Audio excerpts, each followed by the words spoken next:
শুক্ৰবাৰে যিহেতু ঘটনাটো ঘটিছিলে, অভাৱনীয় ঘটনাটো, গতিকে যোৱা শুক্ৰবাৰেও আহিছিলোঁ, আজিও আহিছোঁ। আৰু মোৰ যেতিয়াই কিবা ক'বলগীয়া থাকে, তেওঁৰ লগত মোৰ আলোচনা কৰিবলগীয়া থাকে, মই সদায় কাৰণ মোকতো সদায় তেওঁৱে আগবঢ়াই নিব লাগিব। গতিকে মোৰ প্ৰাৰ্থনা, মোৰ সকলো কথা, মোৰ মনৰ কথা, মোৰ শক্তিৰ কাৰণে, মোৰ সাহসৰ কাৰণে, প্ৰতিটো কথাৰ কাৰণে মই তেওঁৰ ওচৰলৈকেতো আহিব লাগিব। গতিকে মই আহি থাকিম। তেওঁৰ লগত মোৰ পাতিবলগীয়া বহুত কথা থাকে। গতিকে তেওঁক ইয়াতে আহি ক'ম, শুনিব। মই জানো তেওঁ সেইখিনি সাহস আৰু শক্তি দি মোক আগুৱাই লৈ যাব।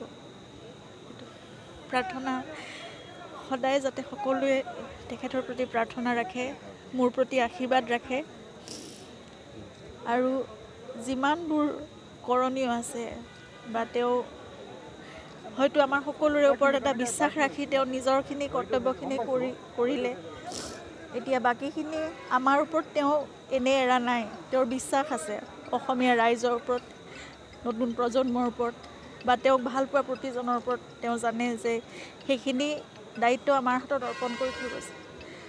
আমি সকলোৱে একেলগে হাতত ধৰি সেইখিনি কৰি যাব লাগিব। আৰু যেনেকৈ এই জুবিন ক্ষেত্ৰখন